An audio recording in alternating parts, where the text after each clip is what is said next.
నమస్తే, welcome to Bhavat media. ముందుగా headlines. Chhattisgarh లో 194 మంది నక్సలైట్లు హతమైనట్టు కేంద్ర హోంమంత్రి అమిత్ షా వెల్లడి. నక్సలిజంతో సంబంధం ఉన్న యువకులందరూ జనజీవన స్రవంతిలోకి రావాలని పిలుపు.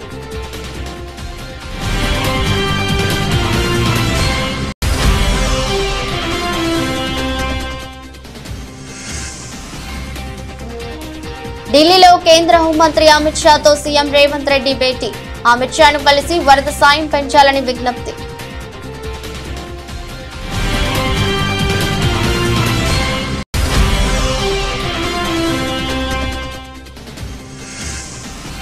ఏపీ సీఎం చంద్రబాబు ఢిల్లీ పర్యటన. రైల్వే జోన్ కు ముహూర్తం ఫిక్స్. ఆ రూట్లో 4 లేన్ల ప్రాజెక్టు.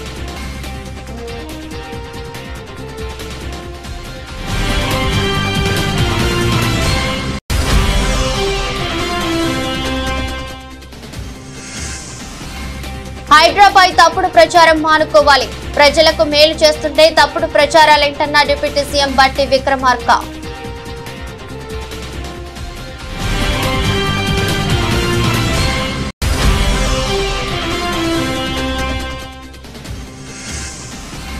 కూటమి ప్రభుత్వం ఇసుక విధానంపై ఎమ్మెల్సీ బొత్స విమర్శలు. కూటమి పార్టీ నేతలు యథేచ్ఛగా ఇసుక దోచుకుంటున్నారని ఆరోపణ.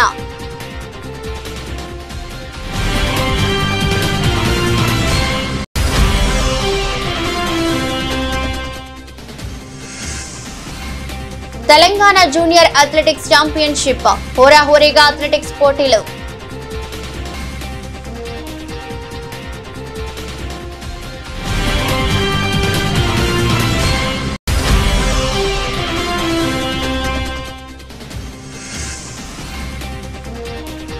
భారీగా నష్టపోయిన స్టాక్ మార్కెట్లు. 6 రోజుల్లో 9 లక్షల కోట్లు ఆవిరి.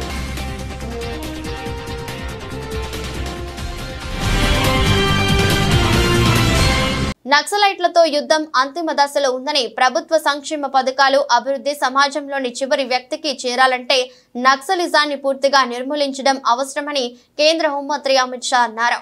వామపక్ష తీవ్రవాద ప్రభావిత రాష్ట్రాల ముఖ్యమంత్రులతో ఢిల్లీ విజ్ఞాన్ భవన్ లో జరిగిన సమావేశంలో మాట్లాడారు. రాష్ట్రాల సహకారంతో 2026 మార్చి నాటికి దేశంలో నక్సలిజాన్ని పూర్తిగా నిర్మూలించదగలమని విశ్వాసం వ్యక్తం చేశారు. గత కొద్ది సంవత్సరాల్లో 24 మంది నక్సల్ అగ్రనేతలతో పాటు ఎన్నో దళాలను మట్టుబెట్టామన్నారు.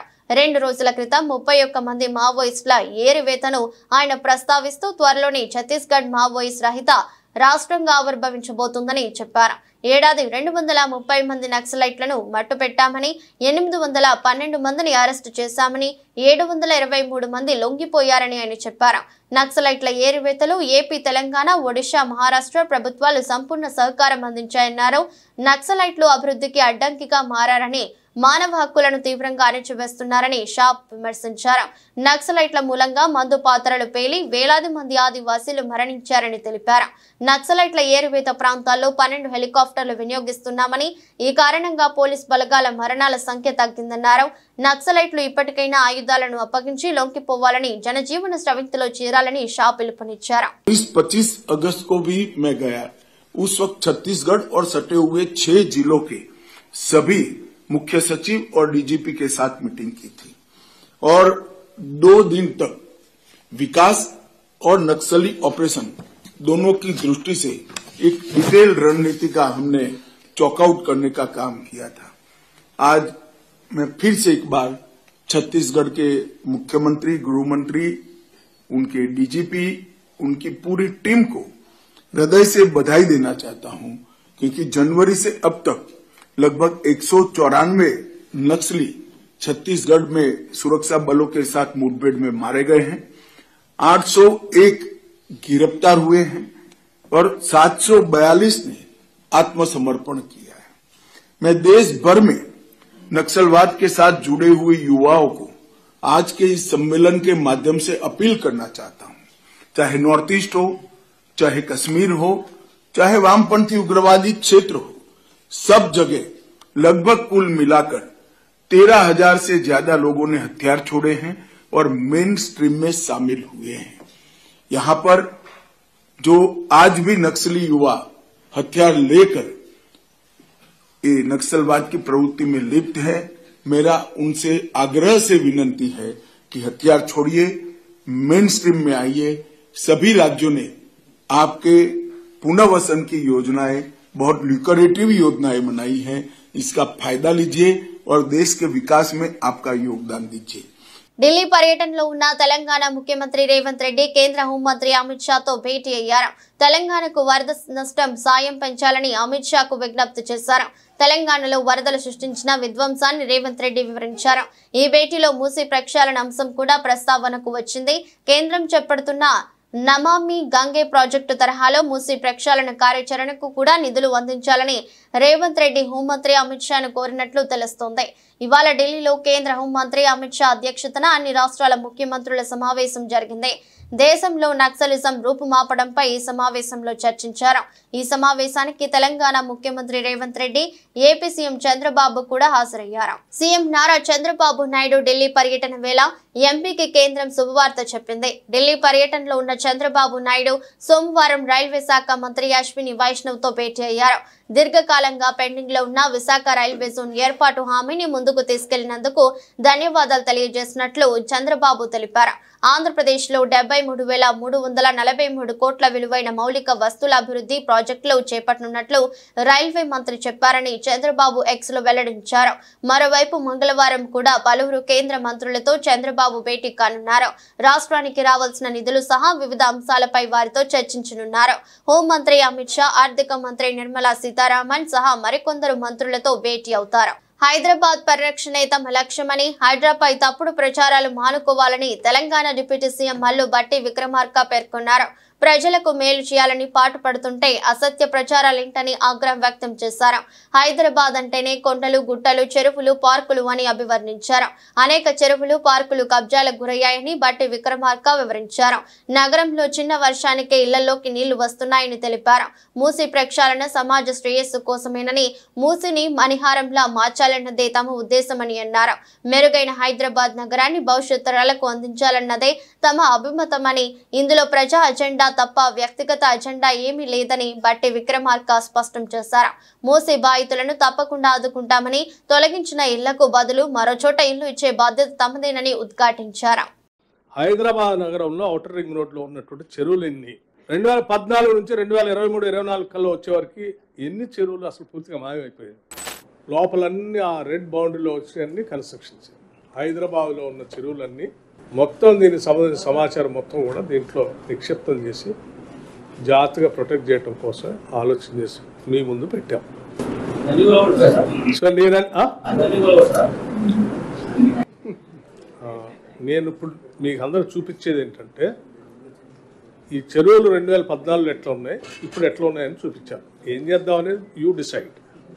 బికాజ్ ఈ చెరువు నాది కాదు, లేకపోతే రేవంత్ రెడ్డి గారిది కూడా కాదు, లేకపోతే మంత్రిమండలి సభ్యులది కాదు. ఇది సమాజాన్ని, హైదరాబాద్ నగరాన్ని, రాష్ట్రాన్ని. సో ఈ రకంగా అయిపోతున్న చెరువుల్ని ఇక నుంచైనా, ఇప్పుడు మీరు పార్షియల్గా చూశారు, ఇట్లా వదిలేస్తా ఉంటే పోతా ఉంది. ఇక నుంచైనా ఈ చెరువులు మీరు ఆపుకోకపోతే over a period of time తర్వాత హైదరాబాద్లో అసలు మీకు చెరువులు కలపడం. కూటమి ప్రభుత్వం తీసుకువచ్చిన ఇసుక విధానంలో స్పష్టత లేదంటూ వైసీపీ ఎమ్మెల్సీ బొత్స సత్యనారాయణ పెదవి విరిచారు. ఇసుక పాలసీలో పారదర్శకత లోపించిందని విమర్శించారు. 4 నెలలవుతున్న ఇసుకపై సరైన విధానం అంటూ లేదని అసంతృప్తి వ్యక్తం చేశారు. ఓవైపు ఉచిత ఇసుకని ప్రచారం చేసుకుంటూనే మరోవైపు ప్రజలను మోసం చేస్తున్నారని మండిపడ్డారు. కూటమి పార్టీల నేతలు మాత్రం ఇసుకను యథేచ్ఛగా దోచుకుంటున్నారని బొత్స ఆరోపించారు. కూటమి ప్రభుత్వం అధికారంలోకి వచ్చి 117 రోజులు గడుస్తున్నా భవన్ నిర్మాణ కార్మికులకు పనులు లేవని, ఇసుకపై ఆధారపడిన వారంతా ఇబ్బందులు పడుతున్నారని తెలిపారు. ఇసుక 370 రూపాయలు సీనరేజ్ పెట్టి రీచ్ల దగ్గర, 100 రూపాయలు వచ్చి హ్యాండ్లింగ్ ఛార్జెస్ పెట్టి, 5 రూపాయలు వచ్చి జిఎస్టీ పెట్టి, టన్నుకు 475 రూపాయలు ఇస్తే ఒక లారీ వెళ్తే ఆ లారీ 10 టన్నులైనా 20 టన్నులైనా 8 టన్నులైనా ఆ లారీలో ఇసుక పోసేవారు. అది తెచ్చి ఆ ట్రాన్స్పోర్ట్ ఎవరైతే ఆ లారీ ఆ టిప్పర్ డ్రైవర్ ఉన్నారో, లేకపోతే టిప్పర్ వాండర్ ఉన్నారో, లేకపోతే ఎవరైతే మనం బాడుకు తీసుకుంటామో వాళ్ళు తెచ్చి మన ఇంటి ముందు ఆ ఇసుకను తెచ్చి పోసేవారు. ఇది సామాన్యుని మాట్లాడుతున్న మాట. పోసేవారు. అది ఆ లెక్కలో చూసుకుంటే విజయనగరంలో 10 టన్నుల లారీ అంటే 3 యూనిట్స్ 9 నుంచి 10,000 రూపాయలకి మా ఇంటి గుమ్మం మీద దొరికేది. ఇంటి గుమ్మం మీద డోర్ స్టెప్. అదే గాజువాకలో చూసుకుంటే 13 నుంచి 14,000 రూపాయలకి మన డోర్ స్టెప్కి మా లారీ ఎవరైతే ఉన్నారో వారు తీసుకొచ్చి పర్ టన్ను 10 టన్నులు ఇది అందించేవారు. 10 టన్నులు అందించేవారు. అదే 10 టన్నులు వైజాగ్లో ఏ సీతమ్మదారుకో లేకపోతే ఏ గాజువాకో లేకపోతే ఇంకో బీచ్ దగ్గర ఎక్కడైనా సరే వేయాలంటే 14 నుంచి 15,000 రూపాయలకి డోర్ స్టెప్కి ఇచ్చేవారు. నేను ఇది అప్పర్ లిమిట్ చెప్తున్నాను, లోవర్ లిమిట్ కాదు. ఒక 500 రూపాయలు 1000 రూపాయలు ఎక్కువేసే కదా ఈ విషయాన్ని చెప్తున్నాను. ఇది వాస్తవాలు. మీరు ఏ ఇంటికి వెళ్ళి కొనుక్కున్నా సరే 4 నెలల కింద ఎంతో దొరికిందని అడిగితే చెప్తారు. అది ఇప్పుడు ఎంతో దొరుకుతుంది అంటే ఇప్పుడు ఈ రోజు వరకు అంటే రేపు మళ్ళీ ఏ రోజు అయితే వాళ్ళు అందిస్తామంటున్నారో అది అందినకు ఇప్పుడు ఎంతో దొరుకుతుంది. అది విజయనగరంలో అయితే ఆ 10,000 రూపాయలు 9 నుంచి 10,000 రూపాయలు దొరికింది 17 నుంచి 18,000 దొరుకుతుంది. అదే గాజువాకలో అయితే మధురవాడలో అయితే 19 నుంచి 20,000 దొరుకుతుంది. ఏది 13 నుంచి 14,000 దొరికే ఇసుక 10 టన్నుల లారీ 3 యూనిట్స్. అదే విశాఖపట్నంలో అయితే ఏ మారుమూల ప్రాంతంలో కొన్నా 14 నుంచి 15,000 దొరికే ఇసుక ఇవాళ 21 నుంచి 22,000 రూపాయలకి ఇవాళ దొరుకుతుంది. ఇంకా మేము స్ట్రీమ్లైజ్ అవ్వలేదు, స్ట్రీమ్లైజ్ చేస్తాము, రేపు 15వ తారీఖు నుంచి ఇస్తున్నాము, 22 ఇస్తాము. ఆ రోజుకి దయచేసి దీన్ని రాజకీయ కోణంలో కాకుండా ప్రజల తాలూకా ఆలోచన దృష్ట్యా, ప్రజల తాలూకా శ్రేయస్సు దృష్ట్యా ప్రభుత్వం పెద్దలు అధికారులు కొద్దిగా మీరు ఆలోచన చేయమని కోరుతున్నాను. ఏపీ డిప్యూటీ సీఎం పదవి నుంచి పవన్ కళ్యాణ్ తొలగించాలని, లేని పక్షంలో ఆయన స్వచ్ఛందంగా పదవి నుంచి వైదొలగాలని ప్రజాశాంతి పార్టీ అధ్యక్షుడు కేఏ పాల్ అన్నారు. 1,00,000 కల్తీ లడ్డులను అయోధ్యకు పంపించారని పవన్ అబద్ధాలు చెప్పారని విమర్శించారు. ఎవరో ఇచ్చిన స్క్రిప్ట్ ను సినిమాల్లో మాదిరి చదువుతున్నారని ఎద్దేవా చేశారు. తిరుమల లడ్డు విషయంలో 100 కోట్ల మంది హిందువుల మనోభావాలు దెబ్బతినేలా పవన్ మాట్లాడారని అన్నారు. పవన్ పై చర్యలు తీసుకోవాలని హైదరాబాద్ పంజాగుట్ట పిఎస్ లో కేఏ పాల్ ఫిర్యాదు చేశారు. ఈ సందర్భంగా ఆయన మాట్లాడుతూ పవన్ పై ప్రధానమంత్రి, కేంద్ర హోంమంత్రి, సుప్రీంకోర్టు చీఫ్ జస్టిస్, సిబిఐ విచారణ జరపాలని కోరారు. పవన్ పై తాను 14 సెక్షన్ల కింద పోలీసులకు ఫిర్యాదు చేశానని తెలిపారు. ఆర్టికల్ 8 ప్రకారం ఆయనను డిప్యూటీ సీఎం పదవి నుంచి తొలగించాలని అన్నారు. పవన్ కళ్యాణ్ ఈ మధ్యన మాట్లాడుతున్న తిరుపతి లడ్డు డిరాగటరీ స్టేట్మెంట్స్ ఏంటి, ఇన్సైటింగ్ అని 14 సెక్షన్స్ 14 సెక్షన్స్తో నేను అఫీషియల్గా పంజాగుట్ట పోలీస్ స్టేషన్ అంటున్నాను కదా ఆపోజిట్ అమెరికా అంటున్నాను కాబట్టి నేను వచ్చి మీకు అఫీషియల్గా కంప్లైంట్ ఇస్తున్నాను. ఇమీడియట్గా ఆయన్ని ఇన్వెస్టిగేషన్ చేయమని, based on the sections FIR file చేయమని, తర్వాత అరెస్ట్ చేయమని. ఇది మీకు ఇచ్చిన action copy to the president of India, prime minister of India, chief justice of India, home minister of India, governor of Andhra Pradesh, speaker of the assembly Andhra Pradesh, CBI central bureau investigation వీళ్ళకి కాపీలు పంపిస్తున్నాం. ఇంద్రకీలాద్రిపై దసరా శరన్నవరాత్రి ఉత్సవాలు వైభవంగా కొనసాగుతున్నాయి. ఉత్సవాల్లో భాగంగా 6వ రోజున మహాలక్ష్మీదేవిగా దర్శనమిస్తున్న దుర్గమ్మను టీడీపీ నేత పట్టాభి దర్శించుకున్నారు. సందర్భంగా మహాలక్ష్మి అమ్మవారి అలంకరణలో ఉన్నటువంటి అమ్మవారిని నేను నా కుటుంబ సమేతంగా దర్శించుకోవటం జరిగింది. దసరా సందర్భంగా గౌరవ ముఖ్యమంత్రి నారా చంద్రబాబు నాయుడు గారి ఆదేశాలతో ఇక్కడ ఏర్పాట్లన్నీ కూడా బ్రహ్మాండంగా చేయటం జరిగింది. ఎండోమెంట్స్ డిపార్ట్మెంట్ స్థానికంగా ఇక్కడ మరి ఎగ్జిక్యూటివ్ ఆఫీసర్ గారు కానీ భక్తులకు ఎటువంటి అసౌకర్యం కలగకుండా అన్ని రకాలుగా ఇక్కడ ఏర్పాట్లు చేయటం, భక్తులందరూ కూడా సంతృప్తిని వ్యక్తం చేస్తూ ఉన్నారు. అదేవిధంగా ఈ రోజున అమ్మవారి సన్నిధిలో గత 5 సంవత్సరాల కాలంలో మరి రాష్ట్రం ఎన్ని రకాలుగా నష్టపోయిందో, మరి అమ్మవారి ఆశీస్సులతో మళ్ళీ ఈ రోజున ఒక మంచి ప్రభుత్వం, ప్రజాక్షేమం కోరేటటువంటి ప్రభుత్వం అధికారంలోకి రావటం, ఈ 100 రోజుల కాలంలోనే అనేక శుభ పరిణామాలు చోటు చేసుకోవటం. పెద్దపల్లి జిల్లా కేంద్రంలోని 8వ వార్డులో 20 లక్షల రూపాయల నిధులతో చేపట్టనున్న సీసీ రోడ్డు డ్రైనేజీ నిర్మాణ పనులకు ఎమ్మెల్యే చింతకుంట విజయరమణారావు శంకుస్థాపన చేశారు. ఈ సందర్భంగా మాట్లాడుతూ కాలనీ ప్రజల కోరిక మేరకు అధికారులతో మాట్లాడి రోడ్డు వెడల్పు కోసం ప్రయత్నం చేస్తానని చెప్పారు. 20 లక్షల రూపాయల TUFIDC నిధులతో సీసీ రోడ్డు డ్రైనేజీ నిర్మాణం కోసం శంకుస్థాపన చేసినట్టు తెలిపారు. దసరా తర్వాత పనులు ప్రారంభించి 2-3 నెలల్లో పూర్తి చేస్తామని వెల్లడించారు.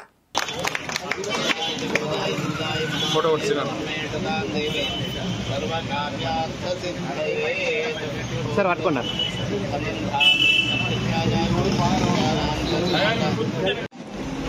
11వ వార్డు సంబంధించినటువంటి సీసీ రోడ్డు అదేవిధంగా డ్రైన్ నిర్మాణం కోసం మరి ఈరోజు శంకుస్థాపన భూమి పూజ చేసుకోవడం జరిగింది.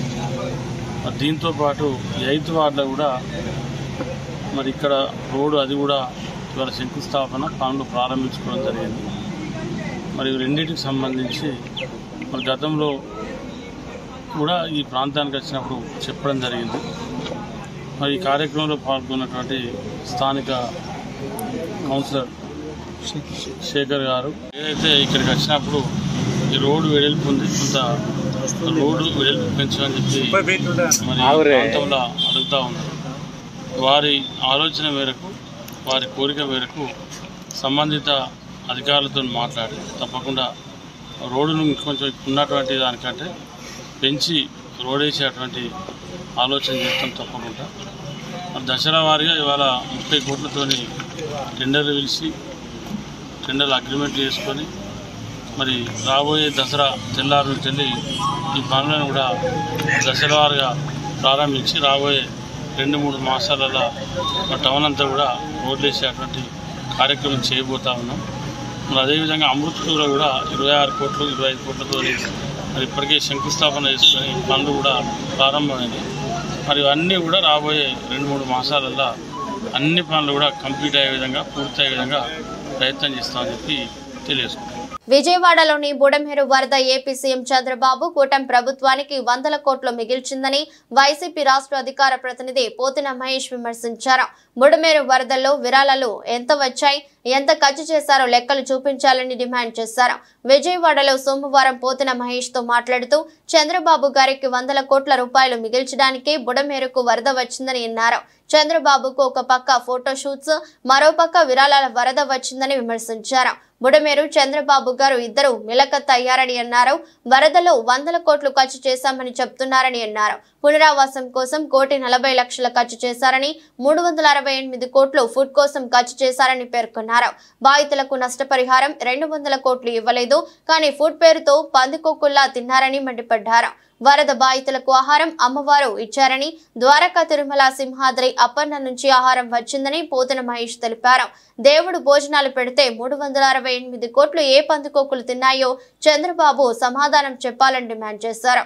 26 కోట్లతో వాటర్ బాటిల్స్ పంపిణీ చేశామని చెప్పారని, 6 లక్షల మంది వరదలో ఉంటే 1.5 కోటి ఎవరికి ఇచ్చారని ప్రశ్నించారు. విజయవాడ నగరానికి బుడమేరు వరద వచ్చిన తర్వాత బుడమేరు వరద వలన విజయవాడ నగర ప్రజలకి కష్టాలు కన్నీళ్లు మిగిలితే చంద్రబాబు నాయుడు గారికి, తెలుగుదేశం పార్టీకి, కూటమికి మాత్రం కోట్ల రూపాయలు మిగిలాయి. ప్రజలకేమో కష్టాలు కన్నీళ్లు మిగిలాయి. చంద్రబాబు నాయుడు గారికి, తెలుగుదేశం పార్టీకి, కూటమి నాయకులకేమో కోట్ల రూపాయలు మిగిలాయి. బుడమేరు వరదల వలన విజయవాడ నగర ప్రజలు ఆర్థికంగా వేల కోట్ల రూపాయలు నష్టపోతే తెలుగుదేశం పార్టీ నాయకులకు మాత్రం బాగా కలిసొచ్చి వాళ్ళ జేబులు నింపుకునేటువంటి అవకాశం అద్భుతంగా కల్పించింది. ఈ సంఘటన చూసిన తర్వాత మా అందరికి అనిపించింది, బుడమేరు వరద బాబు గారికి కలిసి రావడానికే వచ్చిందేమో అనిపించింది మాకైతే. చంద్రబాబు నాయుడు గారికి 100 కోట్ల రూపాయలు మిగల్చడానికే బుడమేరు వరద విజయవాడ నగరాన్ని ముంచెత్తింది అనిపించింది. ఎందుకు ఈ మాట చెప్తున్నానంటే, మీరు చూశారు, బుడమేరు వరద వస్తే చంద్రబాబు నాయుడు గారికి ఒక పక్కన ఫోటోషూట్లు, మరొక పక్కన విరాళాల వరద. విరాళాల వరద 100 కోట్ల రూపాయలు మరి చంద్రబాబు నాయుడు గారికి తీసుకొచ్చి ఇచ్చారు. ఎక్కడైనా చూడండి ఫోటోషూట్లే బాబు గారి. మనకి ఒకసారి జేసీబీ ఎక్కారు, ఒకసారి పడవెక్కారు, ఇంకొకసారి నడుస్తున్నట్టు పడవలో కూడా చూశారుగా, ఎదురు లాక్కొని వెళ్ళేవాళ్ళు కొంతమంది. ఒక పక్కనేమో ఆయనకి ఫోటోషూట్లు బాగా కలిసి వచ్చింది, రెండో పక్కనేమో ఆయనకి విరాళాల వరద వచ్చింది. అందుకనే మాకు అనిపిస్తోంది ఈ రోజున బుడమేరు చంద్రబాబు నాయుడు గారు బాయ్ బాయ్ అని ఇద్దరు మిలాఖత్ అయిపోయారా అని అనుమానం కలిగింది. నిర్మల్ జిల్లా బాసర శ్రీ జ్ఞాన సరస్వతి అమ్మవారి క్షేత్రంలో శరన్నవరాత్రి ఉత్సవాల్లో భాగంగా 6వ రోజు కాత్యాయని దేవి అవతారంలో భక్తులకు దర్శనమిస్తున్నారు. అమ్మవారికి మల్లె పుష్పార్చనలతో చతుషష్ఠి ఉపచార పూజ కార్యక్రమాలను నిర్వహించి రవ్వ కేసరిని నైవేద్యంగా నివేదించారు. కాత్యాయని మహర్షి కుమార్తె కారణంగా అమ్మవారిని కాత్యాయని అని పిలుస్తారని ఆలయ అర్చకులు తెలిపారు. వేకువజాము నుంచే భక్తులు పవిత్ర గోదావరి నదిలో పుణ్యస్నానాలు ఆచరించి దర్శనానికి బాలుదిరారు. ఈ మేరకు ఆలయ ఈవో విజయరామారావు భక్తుల కోరిక మేరకు ఏర్పాట్లు చేశారు.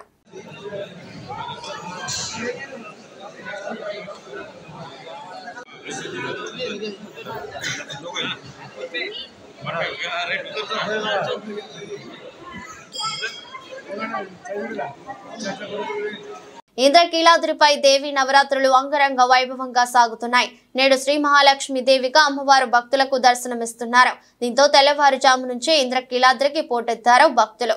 క్యూ లైన్లలో వెళ్లి దుర్గమ్మను దర్శించుకుంటున్నారు. ఇక మహాలక్ష్మి దే అలంకారంలో ఉన్న దుర్గమ్మను దర్శించుకుంటే ఆ అమ్మవారు సకల సౌభాగ్యాలు కలిగిస్తుందని ప్రతీతి. మరోవైపు భక్తులు భక్తి శ్రద్ధలతో పెద్ద సంఖ్యలో తరలివస్తుండటంతో ఎలాంటి ఇబ్బందులు లేకుండా అధికారులు ఏర్పాటు చేశారు. ఇంద్రకీలాద్రిపై దసరా శరన్నవరాత్రి మహోత్సవాలు ఘనంగా జరుగుతున్నాయి. నేడు శ్రీ మహాలక్ష్మి దేవిగా అమ్మవారు భక్తులకు దర్శనమిస్తున్నారు. దీంతో తెల్లవారుజాము నుంచే ఇంద్రకీలాద్రికి పోటెత్తారు భక్తులు. క్యూ లైన్లలో వెళ్లి దుర్గమ్మను దర్శించుకుంటున్నారు. మహాలక్ష్మీదేవి అలంకారంలో ఉన్న దుర్గమ్మను దర్శించుకుంటే ఆ అమ్మవారు సకల సౌభాగ్యాలు కలిగిస్తుందని ప్రతీతి. మరోవైపు భక్తులు పెద్ద సంఖ్యలో తరలి వస్తుండటంతో ఎలాంటి ఇబ్బందులు లేకుండా అధికారులు ఏర్పాట్లు చేశారు. నవరాత్రులలో 4వ రోజు చాలా విశిష్టమైనదే. శ్రీ మహాలక్ష్మి దేవిగా అమ్మవారు దర్శనమిస్తారు. ఇరువైపులా గజరాజులు ఉండగా చతుర్భుజాలలో ఒక హస్తం అభయ ముద్రతో, 2 హస్తాలలో కమలాలతో, ఒక హస్తంతో కనకధార కురిపిస్తూ తన చల్లని చూపులతో త్రిలోకాలను కాపాడుతూ ఉంటుంది అమ్మవారు. భక్తులకు గజలక్ష్మి రూపేణ పాలిస్తుంది. శ్రీ మహాలక్ష్మి అవతారంలో అమ్మవారిని ఎర్ర కమలాలతో కొలిస్తే సర్వశ్రేష్టం అని పండితులు చెప్తుంటారు. మరోవైపు ఈరోజు గులాబీ రంగు వర్ణంలోని వస్త్రాలను ధరించి అష్టలక్ష్మి స్తోత్రం, కనకధార స్తోత్రం పారాయణ చేసుకుంటే ఎంతో శుభ్రపదం. భక్తులకు దేనికి కొదవ ఉండదని చెప్తున్నారు. శ్రీమాత్రే నమః. శ్రీమన్మందకటాక్షలబ్ధ విభవ బ్రహ్మేంద్ర గంగాధరాం మాం త్రైలోక్య కుటుంబినీం సరసియాం వందే ముకుంద ప్రియాం. ఈరోజు అమ్మవారు ఇంద్రకీలాద్రి మీద వేయించేసి ఉన్నటువంటి కనకదుర్గాంబ లక్ష్మీ స్వరూపంతో మనకు దర్శనమిస్తున్నారు. అమ్మవారి యొక్క స్వరూప సందర్శనం సమస్త భక్తులకు కూడా ఐశ్వర్యప్రదం, క్షేమప్రదం, స్త్రీలకు సౌమంగళ్యప్రదం. కాబట్టి అమ్మవారికి సౌమంగళ్య అధిదేవత అనే పేరున్నది. స్త్రీలకు సౌమంగళ్యం ఇచ్చేటువంటి తల్లి ఆమెకు మంగళదేవత అని పేరు. ఆ తల్లినే ఆదిశంకరుల వారు చాలా విశేషంగా కీర్తించారు. కాబట్టి అటువంటి ఆ అమ్మవారు పాల సముద్రం నుండి ఆవిర్భవించి నారాయణమూర్తిని వివాహమాడి వైకుంఠంలో నిత్యనివాసం చేస్తూ సమస్త సంపదలను ఇస్తూ ఉన్నది. అష్టమూర్తులతో, అష్టస్వరూపాలతో అష్టవిధములైనటువంటి సంపదలను ఇస్తున్నది. సంతాన సంపద, ధన సంపద, ధాన్య సంపద, అలాగే పరాక్రమ సంపద, అలాగే అఖండ విజయ సంపద. ఈ విధంగా అమ్మవారు సర్వసంపత్తులను కూడా తన యొక్క అష్టరూపాలతో సాధిస్తూ లోకాన్ని కాపాడుతూ ఉన్నది. ఆ లక్ష్మీదేవి కటాక్షం కోసం ఇంద్రాది దేవతలు కూడా ఆమెకు మొక్కి ఆమె అనుగ్రహం పొందుతారు. శ్రీమాత్రే నమః. అఖిలాండకోటి బ్రహ్మాండనాదికి ఆది మధ్యాంత స్వరూపిణి అయినటువంటి జగన్మాత దుర్గాదేవి ఆలయంలో శరన్నవరాత్రి ఉత్సవాలు అత్యంత వైభవపేతంగా, నయన మనోహరంగా, ఆగమోక్తంగా వైదిక ధర్మంతో జరుగుతున్నది. అటువంటి శరన్నవరాత్రి ఉత్సవాల్లో అమ్మవారిని విశేషమైనటువంటి రూపాల్లో మనం ఆ దేవాలయం యొక్క ఆచార వ్యవహారం ప్రకారముగా, ఆగమ వ్యవహార ప్రకారముగా అలంకరించడం జరుగుతూ ఉంటుంది. అటువంటి వాటిలో భాగంగా అమ్మవారిని ఇప్పటి వరకు కూడాను బాలా త్రిపుర సుందరీ దేవిగా, గాయత్రీ దేవిగా, అన్నపూర్ణాదేవిగా, లలితా త్రిపుర సుందరీ దేవిగా, మహాలక్ష్మీదేవిగా అలంకరించడం జరిగింది. రేపు అమ్మవారికి మూలా నక్షత్రం, సరస్వతీదేవి వాగ్దేవత యొక్క స్వరూపంగా అమ్మవారు మనకి దర్శనమిస్తున్నది. అటువంటి యొక్క వాగ్దేవి ఉపాసన చేయటం వల్ల, అర్చించటం వల్ల జ్ఞానసిద్ధి కలుగుతుంది, వాక్కు శుద్ధి కలుగుతుంది, ఆయుష్ పెరుగుతుంది, చక్కని తేజ యశస్సు కలుగుతూ ఉంటుంది అని చెప్పి మనకి పురాణాలు చెప్తున్నాయి. ఆవిడకి అత్యంత ప్రీతిపాత్రమైనటువంటిది కుంకుమ పూజ మరియు అమ్మవారి దేవస్థానంలో చండీ హోమం. హనుమకొండలోని జవహర్లాల్ నెహ్రూ స్టేడియంలో 10వ Telangana state junior athletics championship పోటీలు హోరాహోరీగా సాగుతున్నాయి. పోటీల తొలి రోజు సోమవారం జరిగిన బాలుర బాలికల అండర్ 16, 18, 20 విభాగాల్లో అథ్లెట్లు discus throw, high jump, shot put, long jump, javelin throw, 800 మీటర్లు, 1000 మీటర్లు, 5000 మీటర్లు, 10000 మీటర్లు రేస్ వాక్ పోటీల్లో అద్భుత ప్రదర్శన కనబరిచారు. బాలుర అండర్ 18 డిస్కస్ త్రోలో సునీత్ కుమార్, హై జంప్ లో సిద్ధి వినయ్, 5000 మీ రేస్ వాక్ లో సాయి చరణ్ రెడ్డి పసిడి పథకాలతో మెరిశాడు. బాలికల అండర్ 18 కేటగిరీ షార్ట్ పుట్ లో రాజరాజేశ్వరి 1000 మీటర్ల పరుగులో అఖిల స్వర్ణ పథకాలు సొంతం చేసుకున్నారు. మిగతా విభాగాల్లో ఈశ్వర్, సాయి కిరణ్, విదిత్ రెడ్డి, పవన్, విష్ణువర్ధన్, అంజీ, శ్రీకాంత్, రాజేష్, అమ్రీన్, కళ్యాణి, బుచ్చమ్మ, ప్రవళిక స్వర్ణాలు దక్కించుకున్నారు. ఈ పోటీలో ప్రతిభ కనపరిచే ప్లేయర్లు ఈ నెల 25 నుంచి 29 వరకు భువనేశ్వర్ లో జరిగే జాతీయ జూనియర్ అథ్లెటిక్స్ టోర్నీకి ఎంపిక చేస్తారు. రాష్ట్ర అథ్లెటిక్స్ అసోసియేషన్ అధ్యక్షుడు స్టాన్లీ జోన్స్, కార్యదర్శి సారంగపాణి, కోశాధికారి రాజేష్ కుమార్, రాజేశ్వరరావు, కుమార్ యాదవ్, మురళీధర్, వెంకటేశ్వరరెడ్డి విజేతలకు పథకాలు ప్రదానం చేశారు. భారత స్టాక్ మార్కెట్ కష్టాలు కొనసాగుతున్నాయి. ఇవాళ కూడా మార్కెట్ సూచీలు భారీగా పతనమయ్యాయి. ఒక్క రోజులోనే మదుపర్ల సంపద 9 లక్షల కోట్ల మేర హరించుకుపోయింది. ఇజ్రాయెల్, ఇరాన్ యుద్ధ బాహ్యాలతో మదుపరులు ఆచితూచి వ్యవహరించడంతో సెన్సెక్స్, నిఫ్టీ తీవ్ర స్థాయిలో నష్టపోయాయి. ఈ రెండు ప్రధాన సూచీలు ఉదయం సెషన్ లో లాభాల్లోనే కనిపించిన గంటలోనే ట్రెండ్ మారింది. సెన్సెక్స్, నిఫ్టీ వేగంగా పతనమయ్యాయి. ట్రేడింగ్ ముగిసే సమయానికి సెన్సెక్స్ 638 పాయింట్ల నష్టంతో 81,050 వద్ద స్థిరపడింది. నిఫ్టీ 218 పాయింట్లు కోల్పోయి 24,795 వద్ద ముగిసింది. ITC, Airtel, Mahindra and Mahindra, Infosys, Bajaj finance, TCS, tech Mahindra లాభాల బాటలో పయనించగా NTPC, SBI, power grid, IndusInd bank, Axis bank, HDFC bank, Titan, UltraTech cement, Tata steel, Reliance, JSW steel, Nestle, L&T, HUL, Kotak Mahindra bank నష్టాలు మూటగట్టుకున్నాయి. వార్తలు ముగించే ముందు మరోసారి హెడ్లైన్స్. ఛత్తీస్గఢ్ లో 194 మంది నక్సలైట్లు హతమైనట్టు కేంద్ర హోంమంత్రి అమిత్ షా వెల్లడి. నక్సలిజంతో సంబంధం ఉన్న యువకులందరూ జనజీవన స్రవంతిలోకి రావాలని పిలుపు.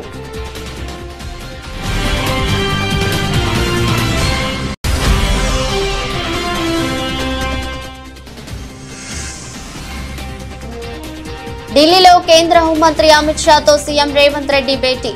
అమిత్ షాను కలిసి వరద సాయం పెంచాలని విజ్ఞప్తి.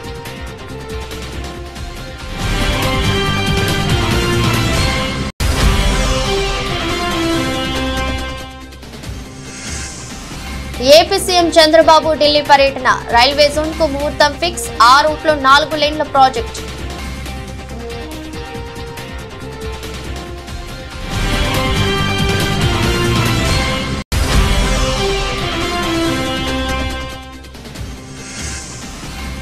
హైడ్రాపై తప్పుడు ప్రచారం మానుకోవాలి.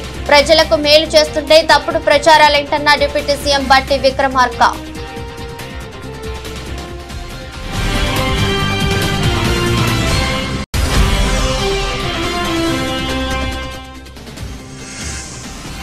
కూటమి ప్రభుత్వం ఇసుక విధానంపై ఎమ్మెల్సీ బొత్స విమర్శలు. కూటమి పార్టీ నేతలు యథేచ్ఛగా ఇసుక దోచుకుంటున్నారని ఆరోపణ.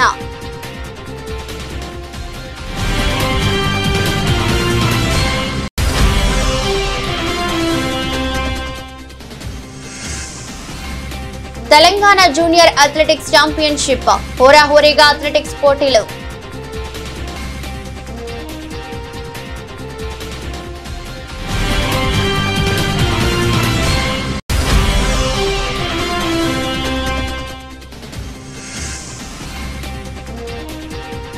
తీవ్రంగా నష్టపోయిన స్టాక్ మార్కెట్లు 6 రోజుల్లో 9 లక్షల కోట్లు ఆవిరి.